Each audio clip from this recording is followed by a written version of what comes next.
Assalamualaikum warahmatullahi wabarakatuh. Nama saya Tarisa Fauzia. Saya akan membawakan materi bencana tanah longsor. Saat musim hujan menghampiri, ada perasaan waspada terutama daerah yang berada di lereng gunung atau dataran tinggi akan terjadinya bencana tanah longsor. Longsor yang terjadi tidak hanya membawa tanah, tapi terkadang juga membawa material lain, seperti batu dan pohon. Sebenarnya, mengapa longsor bisa terjadi? Dan apa saja pencegahan untuk terjadinya longsor? Maka dari itu, mari kita simak. Tanah longsor. Bencana longsor terjadi karena adanya gangguan kestabilan pada tanah atau batuan penyusun suatu lereng. Tanah atau batuan ataupun percampuran keduanya menuruni atau keluar lereng dan kemudian mengubur manusia, rumah, ternak, lahan pertanian, dan apapun yang ada di lokasi tanah longsor. Gangguan kestabilan lereng ini dikontrol oleh kondisi morfologi, terutama kemiringan lereng, kondisi batuan ataupun tanah penyusun lereng, dan kondisi hidrologi atau tata air pada lereng. Meskipun suatu lereng rentan atau berpotensi untuk longsor karena kondisi kemiringan lereng, batuan atau tanah dan tata airnya, namun lereng tersebut belum akan longsor atau terganggu kestabilannya tanpa dipicu oleh proses pemicu. Proses pemicu longsoran dapat berupa peningkatan kandungan air dalam lereng, getaran pada lereng akibat gempa bumi, ledakan, penggalian, getaran alam atau kendaraan, peningkatan beban yang melebihi daya tubuh tanah atau kuat geser tanah, pemotongan kaki lereng secara sembarangan yang mengakibatkan lereng kehilangan gaya penyangga. Tanda-tanda utama akan terjadinya tanah longsor adalah munculnya retakan vertikal pada tebing, munculnya air secara tiba-tiba, air sumur di sekitar lereng menjadi keruh, adanya longsoran batu-batu kecil. Lalu apa saja sih jenis-jenis dari longsor? Yang pertama, longsoran translasi adalah bergeraknya massa tanah dan batuan pada bidang bergelincir berbentuk rata atau bergelombang landai.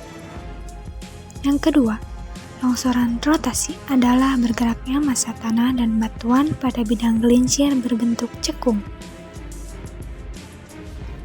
Yang ketiga, longsoran pergerakan blok adalah perpindahan batuan yang bergerak pada bidang gelincir berbentuk rata.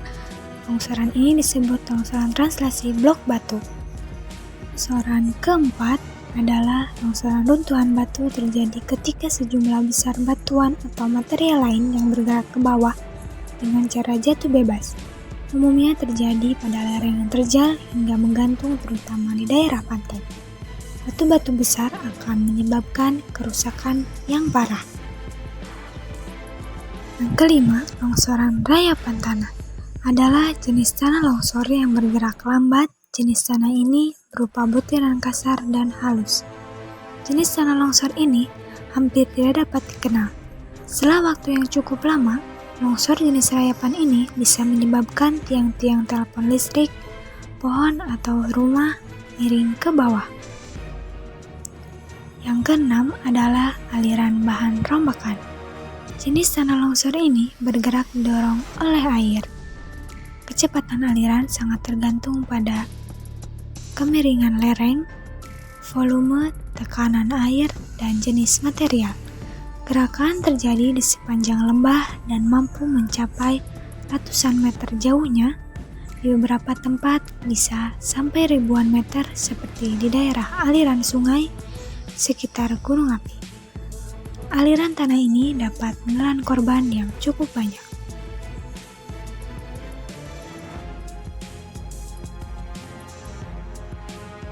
Dari penjelasan tadi, bagaimana sih terjadinya tanah longsor? Mari kita simak. Tanah longsor terjadi ketika gaya pendorong atau driving force lebih besar daripada gaya penahan atau resistance force. Sedangkan pada lereng yang stabil, gaya pendorong akan sama besar dengan gaya penahan. Secara umum, istilah yang sering digunakan adalah kestabilan lereng atau yang disebut safety factor.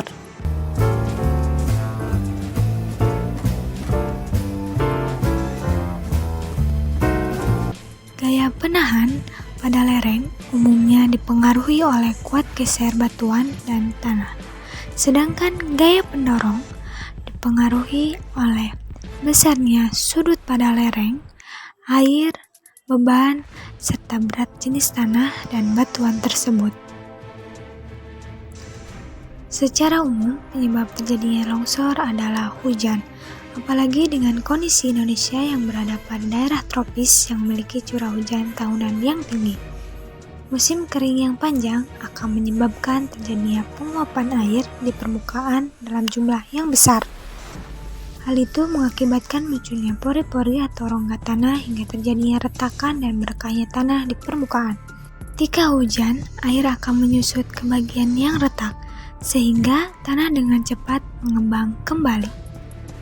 Pada awal musim hujan, intensitas hujan yang tinggi biasanya sering terjadi, sehingga kandungan air pada tanah menjadi jenuh dalam waktu yang cepat. Hujan lebat pada awal musim dapat menimbulkan tanah longsor, karena melalui tanah yang merekah, air akan masuk dan terakumulasi di bagian dasar, sehingga menimbulkan gerakan lateral. Contoh daerah tanah longsor yang disebabkan oleh hujan adalah yang pertama longsor Sepenjala Lawik dan longsor Pangkalan Payakumbuh, dan itu adalah contohnya. Selain hujan, penyebab tanah longsor di Indonesia adalah gempa bumi. Dengan kondisi Indonesia yang berada pada daerah Ring of Fire yang memiliki intensitas gempa bumi yang lebih tinggi, sehingga memiliki ancaman terhadap terjadinya tanah longsor. Ketika gempa bumi terjadinya, gaya pendorong akan menjadi lebih besar, sedangkan gaya penahan akan menjadi lebih kecil. Contoh kejadian tanah longsor disebabkan oleh gempa bumi adalah longsor Tandike pada tahun 2009. Ini berakibat karena gempa bumi. Lalu, apa saja sih kiat-kiat untuk mencegah tanah longsor terjadi? Mari kita simak. Yang pertama adalah membuat saluran air atau drainase lereng dengan tujuan mengalirkan air ketika hujan. Yang kedua yaitu membuat terasering.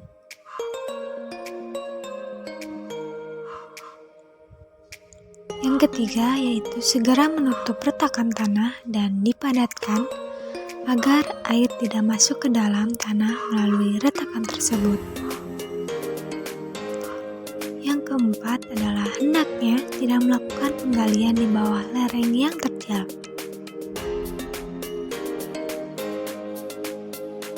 Lalu yang kelima adalah jangan menebang pohon yang berada di lereng atau dataran tinggi.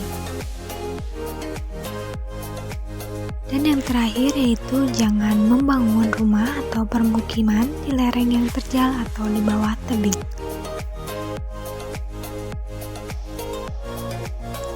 Melestarikan alam merupakan salah satu kewajiban bagi kita selaku manusia yang menempati bumi ini.